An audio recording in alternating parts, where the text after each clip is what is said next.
Once again, we welcome you to the Divine Connection. Divine connection यानी अलौकिक संपर्क में एक बार फिर से आपका स्वागत है। You know, this program, Divine Connection, is telecasted in three different languages with translation. आप जानते हैं डिवाइन कनेक्शन ये जो प्रोग्राम है 3 अलग-अलग भाषाओं में अनुवाद के साथ में प्रस्तुत किया जाता है। Every Friday, you will hear it in Hindi in Shubh Sandesh television between 7 to 7:30 p.m. हर शुक्रवार के दिन आप इसे हिंदी में शुभ संदेश टेलीविजन पर देख सकते हैं। Also, every Sunday evening, 8 to 8:30 p.m., you will hear it see it in Subarwata Telugu translation. और हर रविवार के दिन शाम 8 बजे से 8:30 बजे तक आप इसे शुभवार्ता टीवी में तेलुगु अनुवाद के साथ में देख सकते And हैं। of course, you're watching the present program, Nambikai TV. It comes out 9:30 p.m. every Saturday. और हर शनिवार के दिन 9:30 बजे ये नंबिकई टीवी में तमिल में आता है। So I hope you are thinking about being connected with God. और मैं आशा करता हूं कि आप परमेश्वर के साथ में जुड़े रहने के बारे में So सोच रहे this हैं। connecting with God has many blessings. और परमेश्वर के साथ में जुड़े रहने की बहुत सी आशीषें होती हैं। One of the blessings is not just limited to this world, the temporary world we are living. It is connected to the life after our earthly life. एक आशीष ये है कि हम यहाँ पर वर्तमान के इस थोड़े समय के संसार में जो जी रहे हैं इसी से जुड़ा नहीं, लेकिन अनंत जीवन से भी ये जुड़ा Do हुआ you है। believe in life after death? क्या आप मृत्यु के बाद के जीवन पर विश्वास करते हैं? You know, some people believe that there is a life after death. कुछ लोग ये विश्वास करते हैं कि निश्चय मृत्यु के बाद में जीवन Bible है। talks about a place called heaven.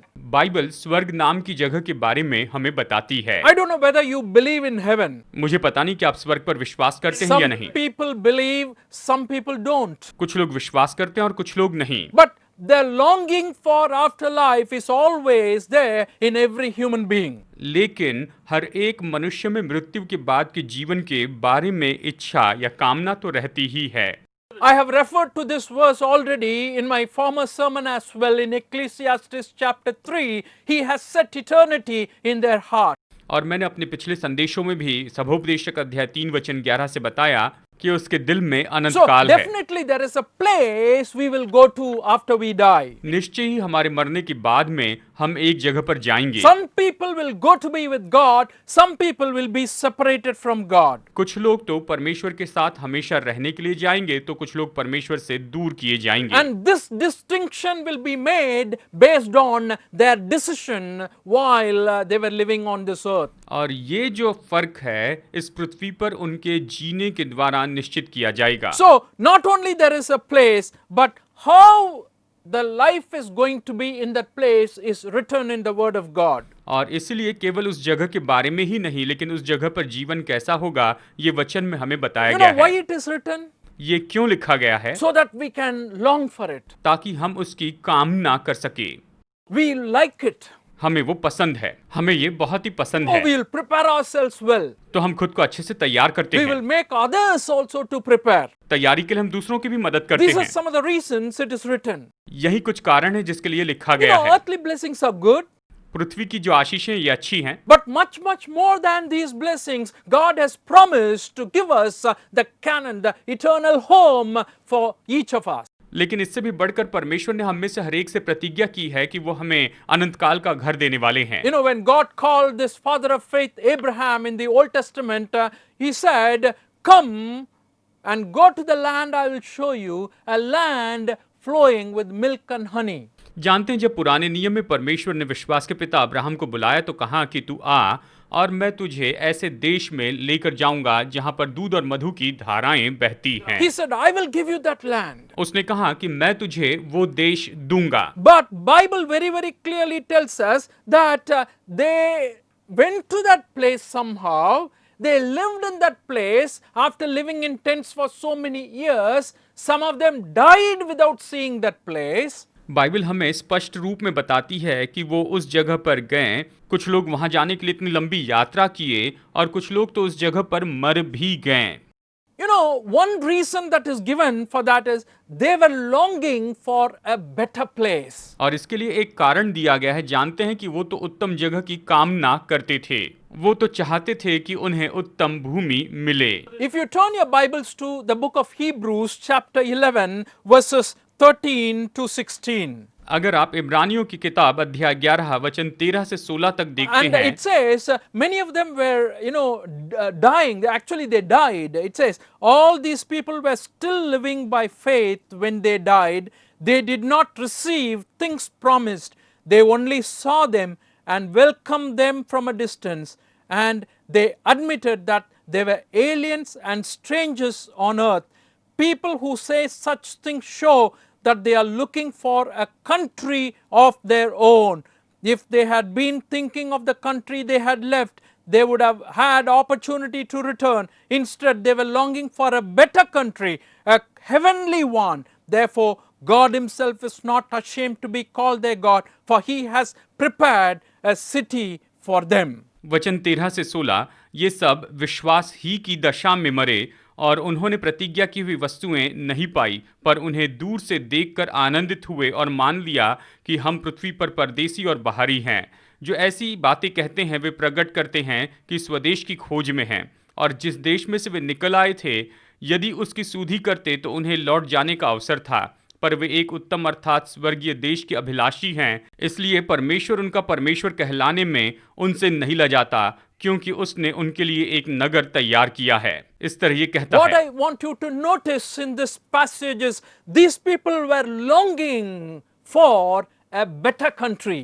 मैं चाहता हूं कि आप इस वचन के भाग में देखिए, ये लोग बेहतर देश की कामना कर रहे थे, वो मनसा कर रहे थे। A city that God himself has prepared for them. ऐसा नगर जो स्वयं परमेश्वर ने उनके लिए तैयार किया है। That is what I am talking about in this section. इस भाग में मैं आपको यही बता रहा हूँ। You know, we were studying about heaven. हम स्वर्ग के बारे में अध्ययन कर You know, रहे we थे, said the blessings of tree of life we have. और मैंने ये भी बताया कि वहां पर जीवन के वृक्ष की We आशीष said we है, can drink from the water of life. और हम जीवन के जल में से वहां पी We सकते हैं। can reign with God.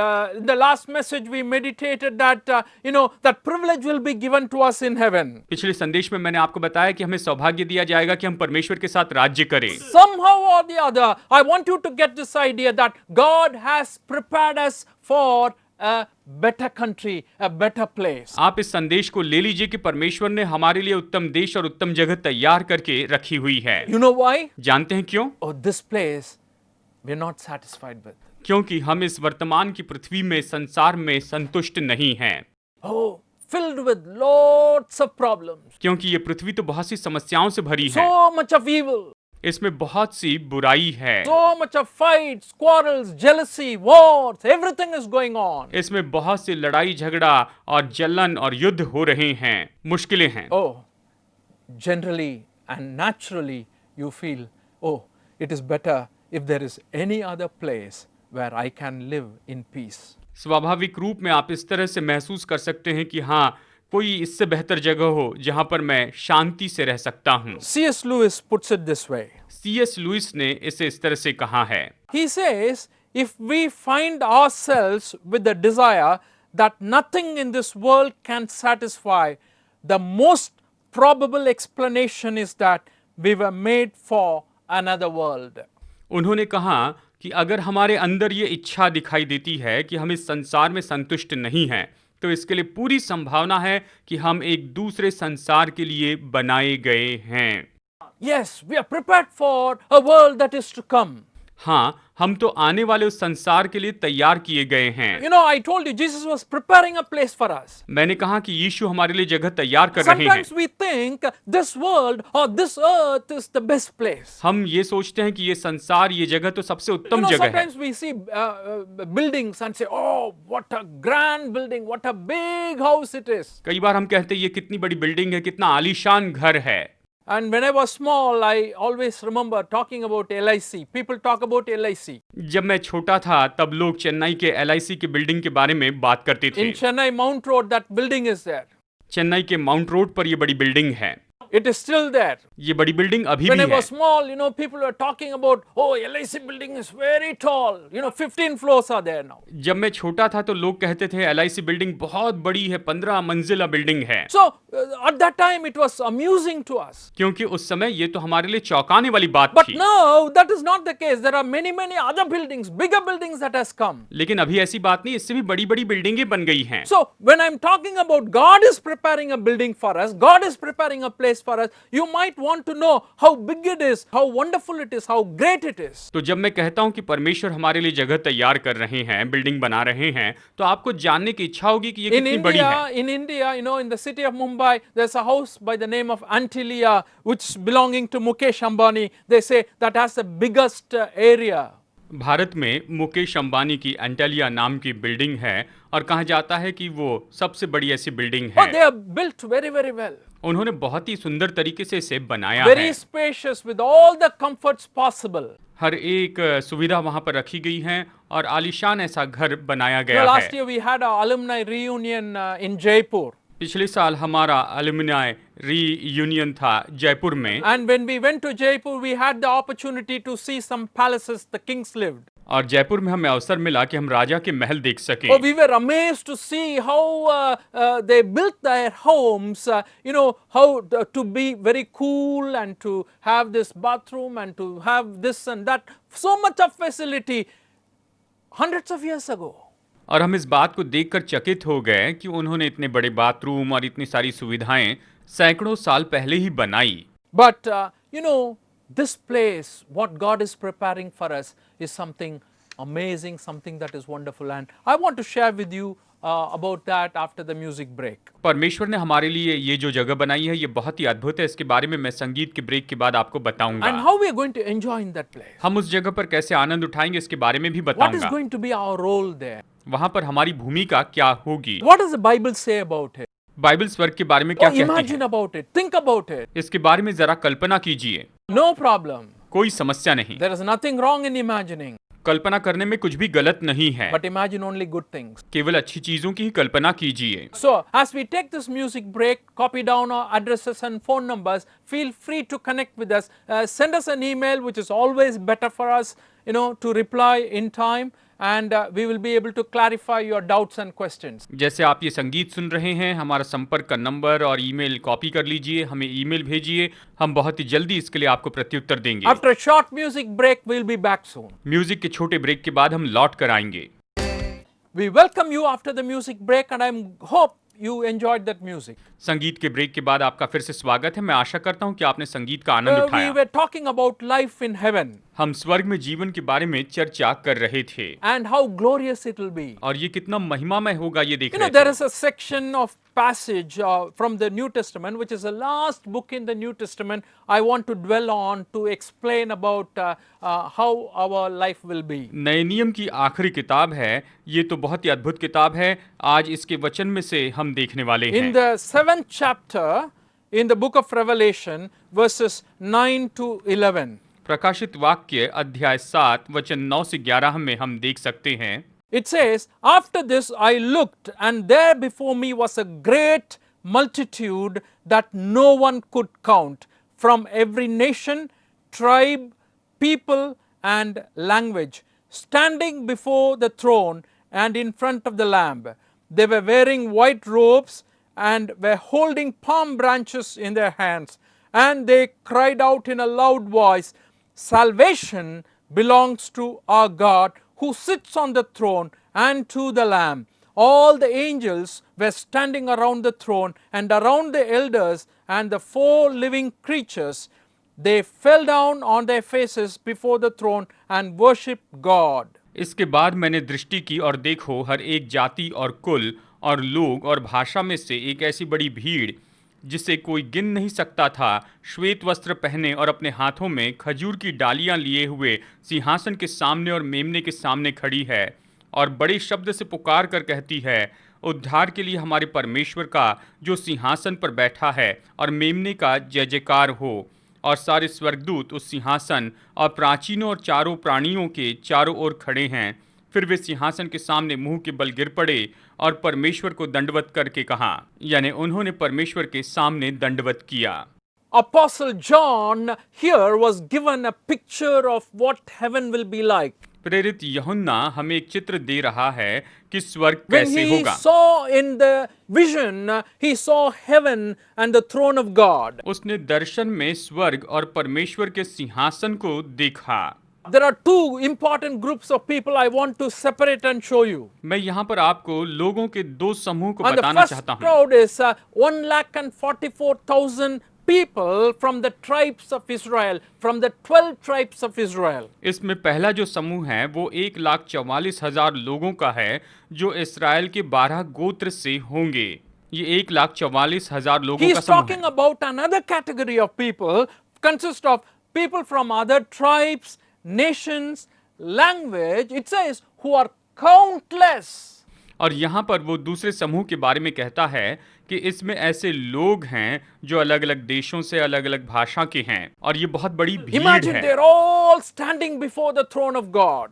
कल्पना कीजिए कि वो सब परमेश्वर के सिंहासन के सामने खड़े And हैं। one of the things that is happening is worshiping God. और एक चीज जो वहां पर हो रही है कि वो सब परमेश्वर की आराधना And कर the रहे first हैं। thing I want to leave before you is the worship of the multitudes. यहाँ पर एक बात पर मैं जोर देना चाहता हूँ कि बड़ी भीड़ परमेश्वर की आराधना कर रही है। And they worshipped, especially in the 12th verse, it says, what did they say? Amen, praise and glory and wisdom and thanks and honor and power and strength to be our God forever and ever. Amen. वो आराधना कर रहे थे। वचन 12 कहता है, आमेन, हमारे परमेश्वर की स्तुति और महिमा और ज्ञान और धन्यवाद और आदर और सामर्थ और शक्ति युगानुयुग बनी रहे। आमेन। People from every tribe, every nation, every language will be there. वहां पर हर जाति, हर भाषा और हर तरह के लोग थे। They were wearing white robes, palm branches in their hand, shouting loudly. वो तो श्वेत वस्त्र पहने हुए थे, हाथों में खजूर की डालियां लिए हुए They पुकार were रहे थे। praising God and saying, salvation belongs to our वो God. परमेश्वर के सामने खड़े होकर कह रहे थे, उद्धार तो हमारे परमेश्वर का है He sits upon the throne. जो सिंहासन पर विराजमान है। You know why they are singing that? आप जानते ये क्यों गा रहे They थे? know and they believe that only God can save. वो जानते थे और विश्वास करते थे कि केवल परमेश्वर ही उद्धार दे Only सकता the है। blood of Jesus Christ can save people. केवल यीशु मसीह का लहू ही लोगों को उद्धार He दे सकता died for है। us on the cross of Calvary. वो कलवरी के क्रूस पर हमारे लिए मरे। Acts chapter 4:12 says, salvation is found in no one else, for there is no other name under heaven is given to men by which we must be saved. प्रेतों के काम 4:12 कहता है कि स्वर्ग के नीचे मनुष्य के बीच में और कोई दूसरा नाम नहीं जिससे उद्धार हो सके, क्योंकि हमें और दूसरा कोई नाम नहीं दिया गया है और दूसरे किसी नाम में उद्धार नहीं है। That's why they are singing here, salvation belongs to our God. और इसीलिए वो यहाँ पर गा रहे थे कि उद्धार तो हमारे परमेश्वर He का है sits upon the throne. जो सिंहासन पर विराजमान होता है। One of the important pictures like, hey, we're going to be singing, we're going to be worshiping, and we're going to be praising God. So worship of the multitudes is the picture we have here. तो एक महत्वपूर्ण बात है कि हम परमेश्वर की स्तुति करेंगे, आराधना करेंगे, गाएंगे। यहाँ पर भीड़ का एक चित्र हम देखते हैं। That's going to be part of our life. ये हमारे जीवन का भाग हो जाएगा। In heaven we'll be singing, praising, glorifying God. स्वर्ग में हम गीत गाते हुए परमेश्वर की स्तुति और आराधना करेंगे। I mean, sometimes people think, oh, will it be boring after some time? कुछ लोग सोचते हैं कुछ समय के बाद तो ये बोरिंग सा लगेगा। Oh, singing for 1 hour is okay, singing 24/7, oh. 1 घंटे गीत गाना ठीक है, लेकिन 24 घंटे सातों दिन But गाना I'm ये sure कैसा you will है? have other things to do. मैं आपको बताऊं, आपको दूसरे भी काम करने It'll be होंगे। part of a time, So you will have many different things to do in heaven. God will keep you interesting. Don't worry. It won't be boring there. और वहां पर ये सब बोरिंग नहीं होगा, ये तो एक समय का भाग होगा। आपको दूसरे भी काम होंगे, दूसरी भी जिम्मेदारियां होगी। The second thing I want to show you from these verses in 13 and 14 from the 7th chapter, that is talking about the identity of the multitudes. यहाँ पर दूसरी बात जो मैं आपको वचन 13 और 14 से बताना चाहता हूँ वो ये है कि ये तो भीड़ की पहचान है। Says, then one of the elders asked me, these in white robes, who are they? And where did they come from? I answered, sir, you know. And he said, these are they who come out of the great tribulation. They have washed their robes and made them white in the blood of the Lamb. वचन 13, इस पर प्राचीन में से एक ने मुझसे कहा, ये श्वेत वस्त्र पहने हुए कौन हैं और कहाँ से आए हैं? मैंने उससे कहा, हे स्वामी, तू ही जानता है। उसने मुझसे कहा, ये वे हैं जो उस महाक्लेश में से निकल कर आए हैं। इन्होंने अपने अपने वस्त्र मेमने के लहू से धोकर श्वेत किए हैं। And you know very clearly from this passage the identity of the people who are praising God. यहाँ पर वचन के इस भाग से जो लोग परमेश्वर की स्तुति कर रहे हैं उनकी पहचान आप They कर have पाते come हैं। out of great वो tribulation. महाक्लेश में से बाहर आए हैं। They have washed their robes in the blood of the Lamb. उन्होंने अपने वस्त्र को मेमने के लहू से धो दिया है और श्वेत किया है। They have cleansed themselves. उन्होंने अपने आप को शुद्ध किया है। And that is very, very important for us today. आज ही हमारे लिए बहुत ही महत्वपूर्ण है। You know, only if you are cleansed, you can be part of heaven. अगर आप शुद्ध किए गए हैं, केवल तभी आप स्वर्ग के भागी हो सकते Nobody हैं। can enter into heaven with sin. कोई भी पाप के साथ में स्वर्ग में प्रवेश नहीं कर सकता है। Nobody can enter into heaven with all kinds of evil baggage. कोई भी अपने साथ में बुराई के कामों को लेकर स्वर्ग में प्रवेश नहीं कर सकता है। Only those who are pure can enter into केवल heaven. वही जो शुद्ध हैं वो स्वर्ग में प्रवेश कर सकते हैं। And that purity cannot come by our own self. और ये शुद्धता तो केवल हमारे कामों के द्वारा नहीं हो सकती। And God has to clean you. परमेश्वर को आपको शुद्ध करना चाहिए। God has a power to forgive परमेश्वर के you. पास आपको क्षमा करने की सामर्थ्य In है। Isaiah chapter 1 verse 18, God is challenging his people like this. यशायाह अध्याय 1 वचन 18 में परमेश्वर अपने लोगों को चुनौती देते हैं। God's power in cleansing our sins is revealed in this इस verse. वचन में हमारे पापों को शुद्ध करने के लिए परमेश्वर की सामर्थ प्रकट की He गई says, है। "Come now, let us reason together, says the Lord. Though your sins are like scarlet, they will be as white as snow. Though they are red as crimson, they shall be like wool." यहोवा कहता है, आओ हम आपस में वाद विवाद करें। तुम्हारे पाप चाहे लाल रंग के हो तो भी वे हीम के समान उजले हो जाएंगे, और चाहे अर्गवानी रंग के हो तो भी वे ऊन के समान श्वेत हो जाएंगे। What we are saying here is his cleansing is perfect, 100% pure. हम यहाँ पर यही तो कह रहे हैं कि उसका शुद्धिकरण बिल्कुल सिद्ध है, 100% शुद्ध है। And that is very, very important for ये us. हमारे लिए बहुत महत्वपूर्ण है। Because of the COVID-19 situation, you know, they are saying always sanitize your hand. कोविड-19 की परिस्थिति के कारण जैसे कहा जाता है, हमेशा अपने हाथों को सैनिटाइज कीजिए। I bought a couple of sanitizers. मैंने कुछ सैनिटाइजर खरीदे हैं। And when I saw that, it says it can kill 99% of germs. जब मैंने उसे पढ़ा तो वहां पर लिखा था कि ये 99% जंतुओं को मार देता है। There's another one I bought that said 99.9% it can kill. फिर मैंने एक और खरीदा, उस पर लिखा था 99.9% जंतुओं को ये but मार still देता है। there is that one point. लेकिन फिर भी 0.01% वहां पर रह जाता है। You know, they're not guaranteeing. वो गारंटी नहीं दे पाते हैं। This thing I'm telling you, Jesus guarantees the forgiveness of our sins, cleansing of us, 100%. लेकिन यहाँ पर यीशु हमारे पापों की क्षमा और पापों से शुद्धिकरण की 100% गारंटी In देते हैं। Hebrews he says, I will forgive their wickedness and I will remember their sins no more. इब्रानियों में प्रभु कहते हैं कि मैं उनकी दुष्टता को क्षमा करूंगा और उनके पापों को स्मरण न करूंगा। What a great blessing we have in heaven. स्वर्ग में हमारे पास कितनी महान आशीष है। Because of time, I want to quickly rush on to move to the final one. और समय की कमी के कारण अभी मैं आपको आखिरी बात यहाँ पर बताता हूँ। In the 15th verse of the same chapter, इसी अध्याय के 15 वचन में ये कहता we है, see the blessing of the multitude. हम बड़ी भीड़ की आशीष को देख सकते हैं। One of the biggest blessing is, you know, promised there. He says, God himself will dwell among them. सबसे बड़ी आशीष की यहाँ पर प्रतिज्ञा है, और ये है कि परमेश्वर स्वयं वहां पर वास करेंगे। They are before the throne of God and serve him day and night in his temple. And he who sits on the throne will spread his tent over them. इसी कारण वे परमेश्वर के सिंहासन के सामने हैं और उसके मंदिर में दिन रात उसकी सेवा करते हैं, और जो सिंहासन पर बैठा है वो उनके ऊपर अपना तंबू तानेगा, यानी परमेश्वर की उपस्थिति उनमें होगी। God's presence is going to dwell on them. परमेश्वर की उपस्थिति उनमें वास You करेगी। know, no hunger, no pain, no sorrow, no tears. यानी न कोई दुख होगा, न कोई भूख होगी, न कोई दर्द, न And कोई आंसू। this lifestyle is given to those people who trust in the Lord Jesus Christ while they are living on earth.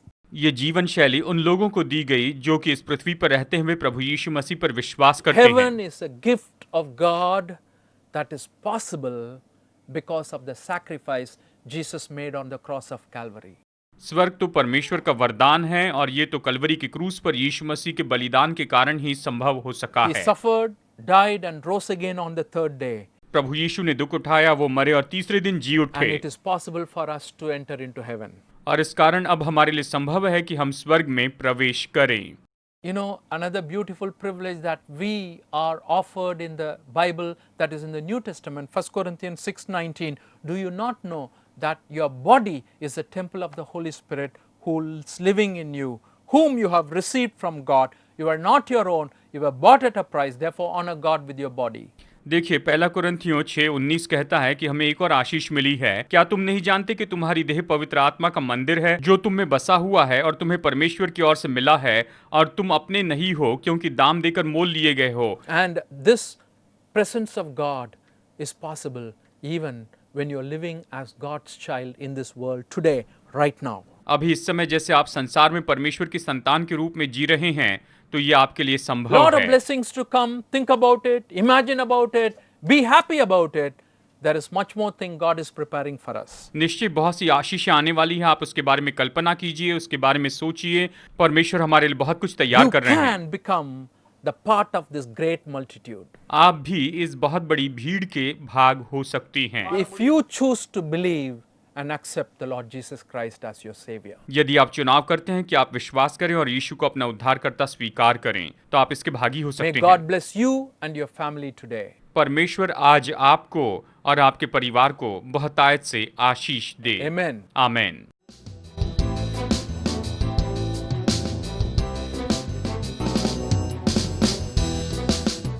Study the Word of God in a private and personal way through our online study website. Contact number